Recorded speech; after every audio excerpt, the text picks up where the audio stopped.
विद्यार्थी मित्रों, धोरण 11 में चैप्टर नंबर 18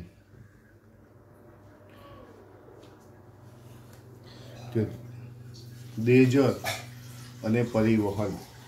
देहजर अने परिवहन के जेमां आपणे गया विडियोनी अंदर रुधिर विशेनी माहिती मेळवी हती। रुधिर एक्चुअली में रुधिर जे छे ए लाल रंगनुं प्रवाही छे। रुधिर ए प्रवाही संयोजक पेशी छे। रुधिर ए प्रवाही संयोजक पेशी छे। शरीरना वजननो 8% भाग रुधिरने आभारी छे। शरीरना वजननो 8% भाग रुधिरने आभारी छे। रुधिरनी पीएच जोवा जईए तो पीएच एनी 7.4 छे। शरीरना वजननो 8% भाग रुधिरने आभारी छे, तेनी पीएच 7.4 छे। पुख्त पुरुष में रुधिरનું प्रमाण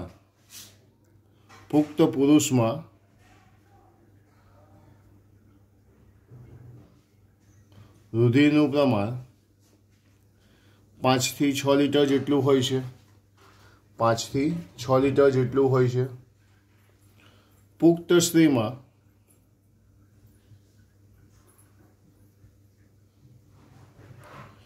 रुधिरનું प्रमाण 4 થી 5 लीटर હોય છે।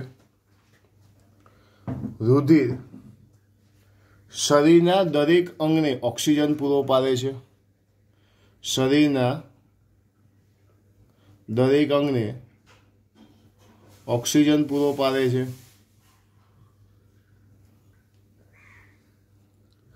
अने छेल्ले मैं तमने समजावेलुं कि आ रुधिर जे छे ए रुधिर रस अने रुधिर कोषोनुं बनेलुं छे। रुधिर जे छे ए रुधिर रस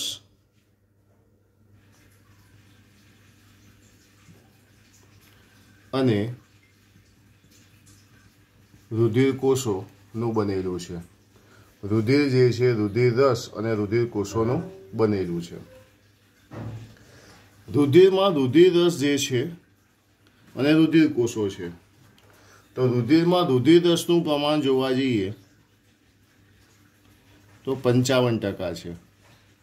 ज्यारे रुधिर कोषोनुं प्रमाण जोवा जईए तो ते 45% छे। रुधिर में रुधिर रसनुं प्रमाण 55%, ज्यारे रुधिर कोषोनुं प्रमाण 45% जेटलुं छे। रुधिर रस, तो रुधिर रसनी अंदर आपणे बंधारणीय घटकोनी वात करीए। आ बधा आपणे गया विडियोनी अंदर छे डिटेल्स में। आ थोड़ुं आपणे रिविजन जोई रह्या छे कि रुधिर रस जे छे एना बंधारणीय घटकोनी वात करीए तो बंधारणीय घटकोमां सौथी पहेલું आवशे पाणी, के जेनुं प्रमाण 90 થી 92% सुधीनुं छे, जे आपणे जोयुं हतुं। पछी नंबर 2 प्रोटीन, के जेने आपणे प्लाज्मा पण कही शकीए, जेनुं प्रमाण 6 થી 8% छे। प्रोटीन जे छे ए 6 થી 8% छे। पाणी जे छे ए 90 થી 92% छे। प्रोटीन नी अंदर मैं तमने नाम आपेला कि फाइब्रिनोजन।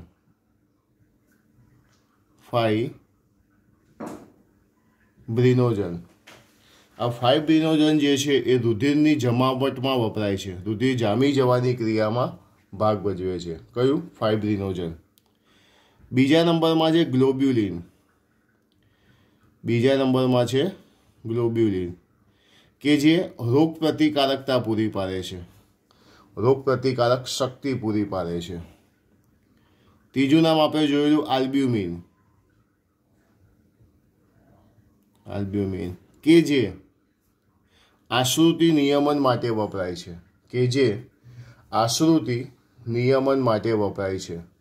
बंधारणीय घटकों में पानी, प्रोटीन, पछी तीजा नंबर में आपणे जोयुं तो क्षारो। तीजा नंबर में आपणे जोयुं तो क्षारो के जेनी अंदर Na+, K+, Ca++, Mg++, Cl- HCO3- नो समावेश थाय छे। आ सिवाय रुधिर रस में आपणे रुधिर गंठाई जवानी जे क्रिया जे छे एमां कारको आवेला होय। रुधिर जामी जवानी क्रिया में कोण भाग भजवे छे? कारको के जे निष्क्रिय स्वरूपे रुधिर रस में आवेला होय छे। गंठाई जवाना कारको सिवायना रुधिरने शुं कहेवामां आवे छे? सीरम कहेवामां आवे छे। एने शुं कहेवामां आवे छे? सीरम। के आपणे जे गया विडियोनी अंदर छे एनी अंदर पण तमने माहिती आपी छे। त्यार पछी छे रुधिर कोषो। तो एक्चुअली में रुधिर कोषो जे छे ए रुधिर कोषो 3 प्रकारना होय छे। रुधिर कोषो जे छे ए रुधिर कोषो 3 प्रकारना होय छे। पहलू रक्तकण, बीजू श्वेतकण अने तीजू त्राककण। पहलू आवशे रक्तकण, बीजो आवशे श्वेतकण अने तीजा नंबरमां आवशे त्राककण। तो जेमांथी आपणे गया विडियोनी अंदर रक्तकण विशेनी माहिती मेळवी चूकेला छीए के रक्तकण के जेने आरबीसी अथवा इरिथ्रोसाइट्स कहे छे। आपणे गया विडियोनी अंदर रक्तकण विशेनी माहिती जोयेली छे। અહીં થોડું સ્પીડમાં લઈશું। તેને આરબીસી अथवा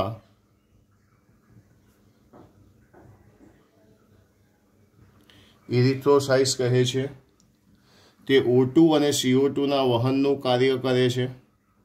તે O2 અને CO2 ના વહનનું કાર્ય કરે છે। रुधिर में रक्तकणનું प्रमाण जोवा जईए तो 5 मिलियन थी 5.5 मिलियन प्रति घन mm होय छे। एटले हूँ अहींया 50 થી 55 लाख प्रति घन मीमी।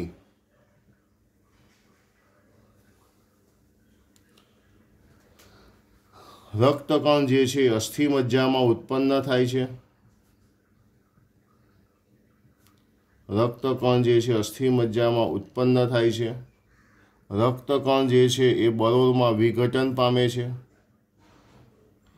तेनुं आयुष्य जोवा जईए तो 120 दिवसनुं ते आयुष्य धरावे छे।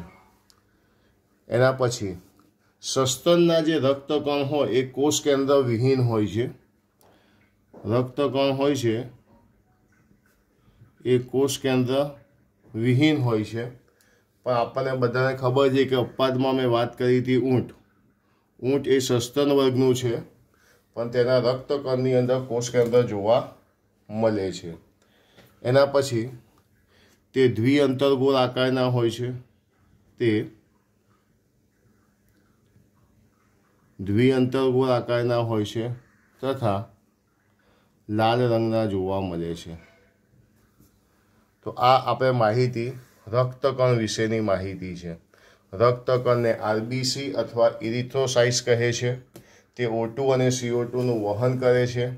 તેનું પ્રમાણ 50 થી 55 લાખ પ્રતિ ઘન મીમી અસ્થિ મજ્જામાં ઉત્પન્ન થાય, બરોળમાં વિઘટન પામે, 120 દિવસ જેટલું આયુષ્ય ધરાવે છે।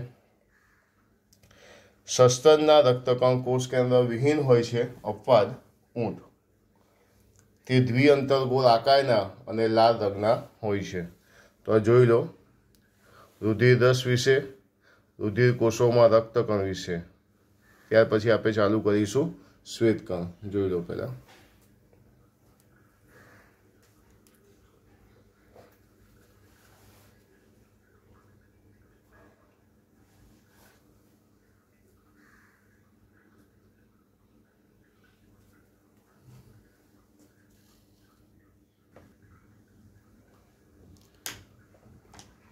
चलो रक्तकण पछी આપણે જઈશું શ્વેતકણ તરફ।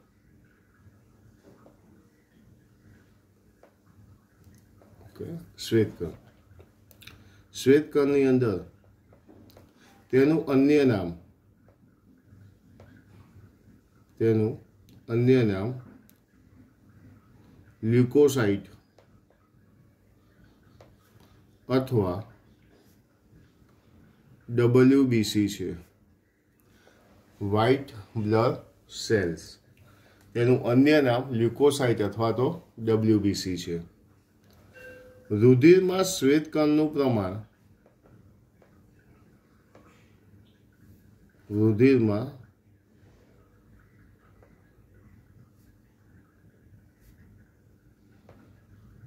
શ્વેતકણનું પ્રમાણ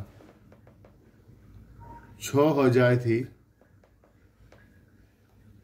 8000 પ્રતિ ઘન મીમી હોય છે।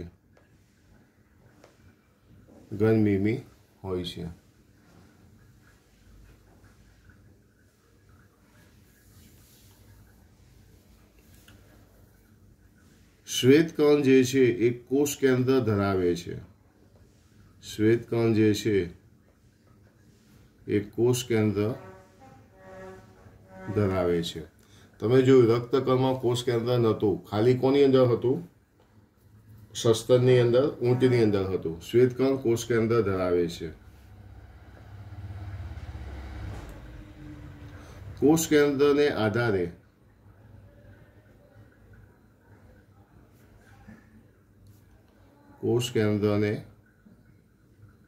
આધારે શ્વેતકણોને બે પ્રકારોમાં વિભાજિત કરી શકાય। શ્વેતકણોને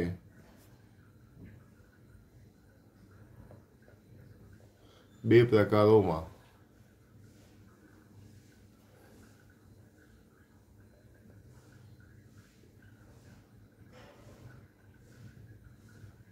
વિભાજિત કરી શકાય। શ્વેતકણોને બે પ્રકારોની અંદર વિભાજિત કરી શકાય। એક કણિકામય શ્વેતકણ, એક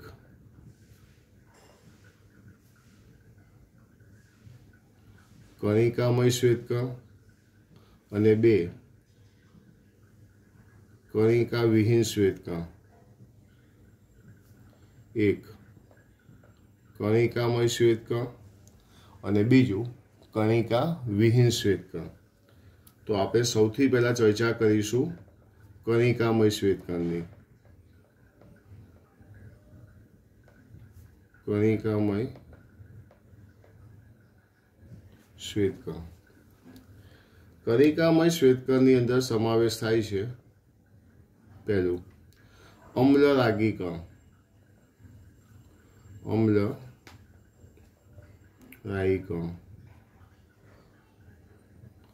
બીજું આવશે અલ્કરાગી કણ અને ત્રીજું આવશે તટસ્થ કણ। અહીંયા આપણે જઈએ અમ્લરાહી કણ જે છે, અમ્લરાહી કણ કે જેને ઇયોસિનોફિલ્સ કહે છે। અને શું કહેવામાં આવે છે? ઇયોસિનોફિલ્સ। અમ્લરાગી કણને શું કહેવામાં આવે છે? ઇયોસિનોફિલ્સ કહેવામાં આવે છે। તેઓ ઇયોસિન નામના એસિડિક અભિરંજકથી અભિરંજિત થાય છે। તેઓ ઇયોસિન નામના એસિડિક અભિરંજકથી અભિરંજિત થાય છે। અમ્લરાહી કણ તેને ઇયોસિનોફિલ્સ કહે છે। તેઓ ઇયોસિન નામના એસિડિક અભિરંજકથી અભિરંજિત થાય છે। એના પછી તે પરોપજીવી સૂક્ષ્મજીવોનો નાશ કરે છે। તે પરોપજીવી સૂક્ષ્મજીવોનો નાશ કરે છે।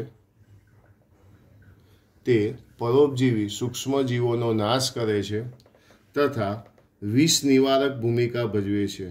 આ MCQ મોસ્ટ IMP, વિષ નિવારક ભૂમિકા ભજવે છે। વિષ નિવારક ભૂમિકા ભજવે છે। આ છે અમ્લરાહી કણ। અમ્લરાહી કણનું પ્રમાણ આપણે જોવા જઈએ તો લગભગ 2 થી 3% જેટલું કહી શકાય। 2 થી 3% જેટલું આપણે કહી શકીએ। ચલો, અમ્લરાહી કણ તેને ઇઓસિનોફિલ્સ કહે છે। તે ઇઓસિન નામના એસિડિક અભિરંજકથી અભિરંજિત થાય છે। તેઓ પરોપજીવી સૂક્ષ્મજીવોનો નાશ કરે છે તથા વિષ નિવારક ભૂમિકા ભજવે છે। ચલો, અમ્લરાહી કણ પછી આપણે સેકન્ડ નંબરમાં જોવા જઈએ તો લખીશું અલ્કરાહી કણ। એના પછી આપણે લખીશું અલ્કરાહી કણ। તો અલ્કરાહી કણ જે છે એને બેઝોફિલ્સ કહે છે। એને બેઝોફિલ્સ, પેલાને ઇઓસિનોફિલ્સ કીધેલો અને બેઝોફિલ્સ કહે છે। તે મિથિલિન બ્લુ નામના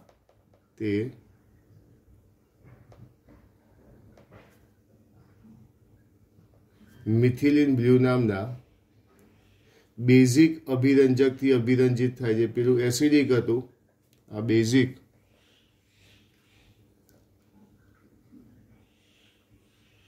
અભિરંજકથી અભિરંજિત થાય છે। તે એલર્જીની પ્રક્રિયામાં મહત્વની ભૂમિકા ભજવે છે। તે એલર્જીની પ્રક્રિયામાં મહત્વની ભૂમિકા ભજવે છે। તો એલર્જીની પ્રક્રિયામાં ભાગ કોણ ભજવે છે? અલ્કરાહી કણ। પહેલાં આપણે જોયું અમ્લરાગી કણ, પછી આપણે જોયું અલ્કરાગી કણ, અને હવે ત્રીજા નંબરમાં આપણે ભણીશું તટસ્થ કણ। અહીંયા આપણે જોઈશું તટસ્થ કણ। તટસ્થ કણ જે છે એને ન્યુટ્રોફિલ્સ કહેવામાં આવે છે। એને કહેવામાં આવે છે ન્યુટ્રોફિલ્સ। હવે અહીંયા આપણે અમ્લરાગી કણ 2 થી 3% આપણે જોયું। તો અલ્કરાગી કણ જે છે એ 0.5 થી 1% જેટલા હોય છે। 0.5 થી 1% હોય, જ્યારે તટસ્થ જે છે તટસ્થ કણ એ સૌથી વધુ પ્રમાણ 60 થી 65% હોય છે। 60 થી 65% જેટલા હોય છે તટસ્થ કણ। કેટલા હોય છે? 60 થી 65% જેટલા હોય છે ન્યુટ્રોફિલ્સ।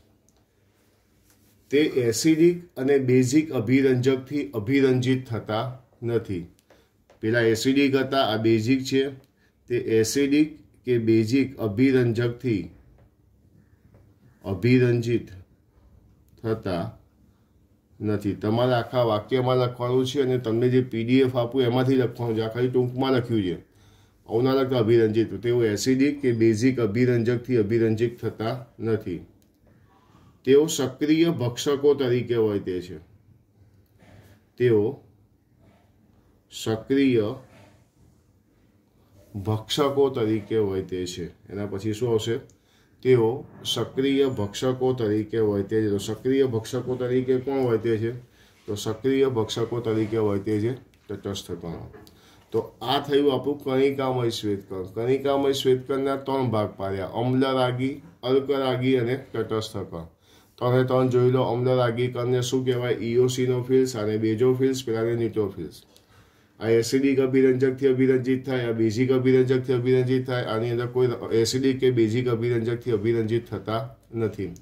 ત્રણેયના જે મહત્વનો મુદ્દો જે છે એ મહત્વનો મુદ્દો એનો કાર્ય છે કે જે પરીક્ષાની અંદર વારંવાર પૂછાતો હોય છે, જોડકા સ્વરૂપે પણ પૂછાય કે એલર્જીની પ્રક્રિયામાં કોણ ભાગ ભજવે? સક્રિય ભક્ષકો તરીકે કોણ કામ કરે છે? જોઈ લો પહેલાં તો આવ્યું।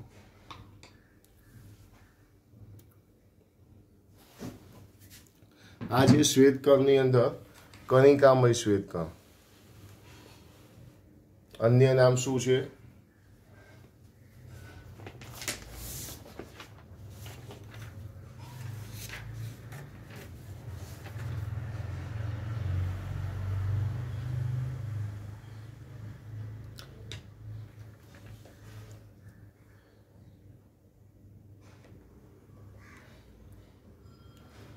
તો હવે આપણે જોઈશું કણિકામય શ્વેતકણ પછી કણિકા વિહીન શ્વેતકણ.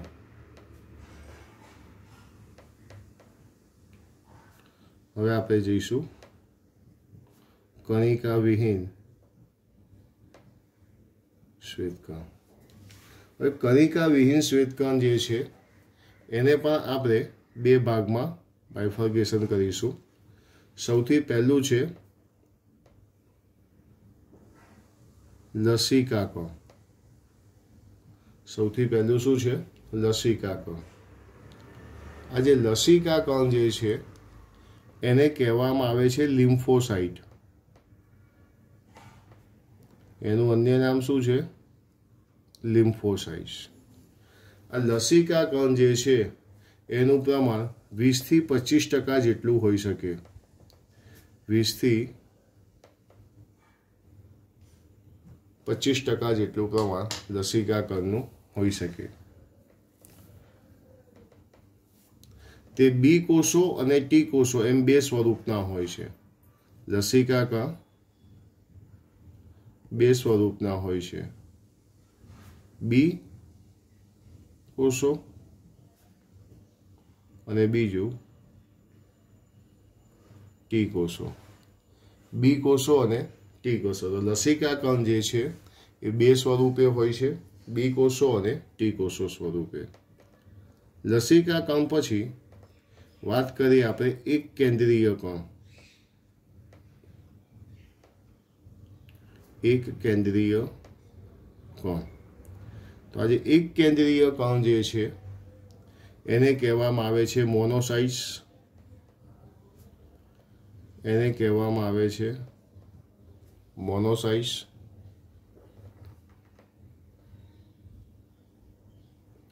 તે સક્રિય ભક્ષક કોષો તરીકે હોય તે છે.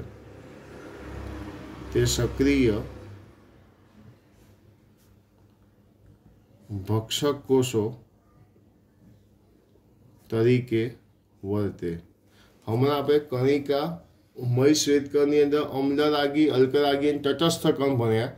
એ તટસ્થ કણનું કામ શું હતું? સક્રિય ભક્ષક કોષો તરીકે વર્તે. જો કણિકામયમાં પૂછાય તો શું લખવાનું આપણે? તટસ્થ કણ. અને કણિકા વિહીનમાં પૂછાય તો આપણે શું લખીશું? એક કેન્દ્રીય કણ. તો પહેલાં આપણે રક્તકણ વિશેનો અભ્યાસ કરેલો, પછી આવ્યો શ્વેતકણ, અને હવે આપણે જઈશું ત્રીજું નામ છે ત્રાકકણ. ત્રીજું નામ શું છે? ત્રાકકણ. તો ચલો ત્રાકકણની અંદર આપણે જોઈએ તો ત્રાકકણ જે છે એને રુધિર કણિકા કે થ્રોમ્બોસાઇટ્સ કહેવામાં આવે છે. તેને રુધિર કણિકા અથવા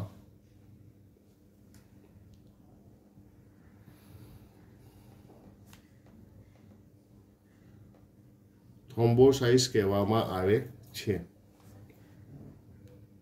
બીજી વસ્તુ, રુધિરમાં ત્રાકકણનું પ્રમાણ રુધિરમાં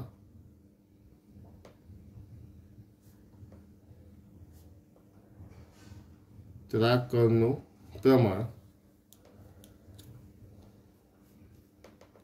1.5 લાખથી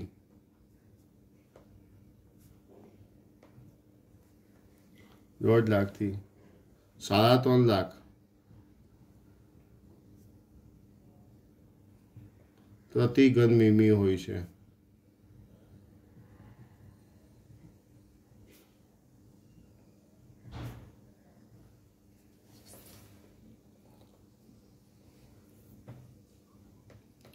એના પછી તે રુધિર જામી જવા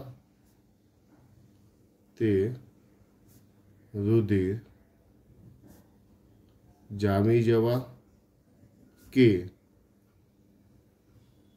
રુધિર ગંઠાઈ જવા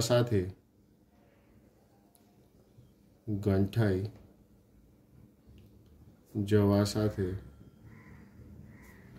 સંકળાયેલા વિવિધ ઘટકોનો સ્ત્રાવ કરે છે. વિવિધ ઘટકોનો સ્ત્રાવ કરે છે. વિવિધ ઘટકોનો સ્ત્રાવ કરે છે. તો આ થઈ ગયો ત્રાકકણ વિશેની માહિતી. જોઈ લો બધા એકવાર.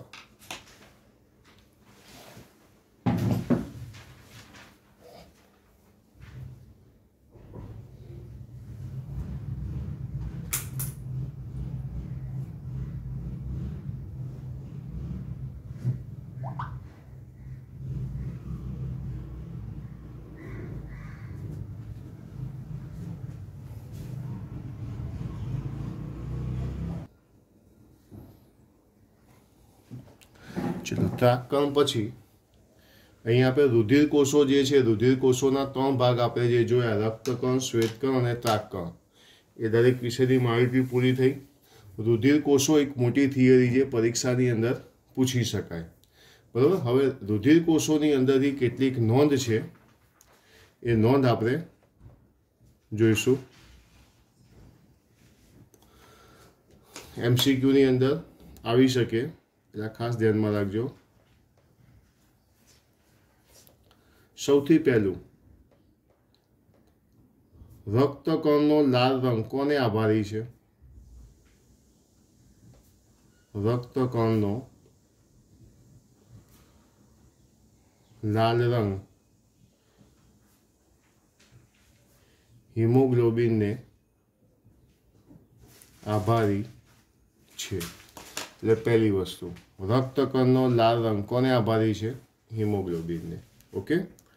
નંબર બીજું, 100 ml રુધિરમાં 100 ml રુધિરમાં હિમોગ્લોબિનનું પ્રમાણ 100 ml રુધિરમાં હિમોગ્લોબિનનું પ્રમાણ 12 થી 16 ગ્રામ હોય છે. 12 થી 16 ગ્રામ હોય છે. 100 ml રુધિરમાં હિમોગ્લોબિનનું પ્રમાણ કેટલું? 12 થી 16 ગ્રામ જેટલું હોય છે.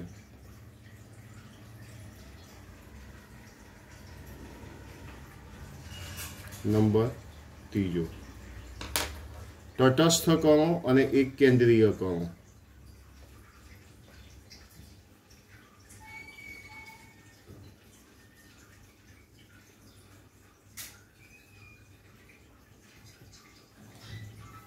તટસ્થ કણો અને એક કેન્દ્રીય કણો શરીરમાં પ્રવેશતા સૂક્ષ્મજીવોનો નાશ કરે છે. શરીરમાં પ્રવેશતા સૂક્ષ્મજીવોનો નાશ કરે છે. અને ચોથા નંબરનું અને છેલ્લી, બેઝોફિલ્સ.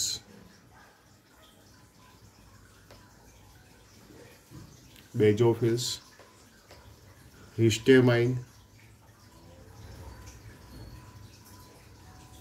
હિપેરિન,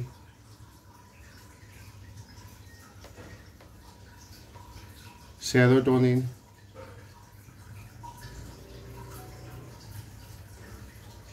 વગેરે સોજાની પ્રતિક્રિયા સાથે સંકળાયેલા છે. સોજાની પ્રતિક્રિયા સાથે સંકળાયેલા છે. સોજાની પ્રતિક્રિયા સાથે સંકળાયેલા છે. તો અહીંયા આપણે ગયા લેક્ચરની અંદર આપણે જોયેલું રુધિર રસ વિશે, અહીંયા થયું રુધિર કોષો વિશે ની માહિતી પૂરી થાય છે. બધાએ આપેલી PDF માંથી લખવાનું છે અને તૈયાર કરવાનું છે.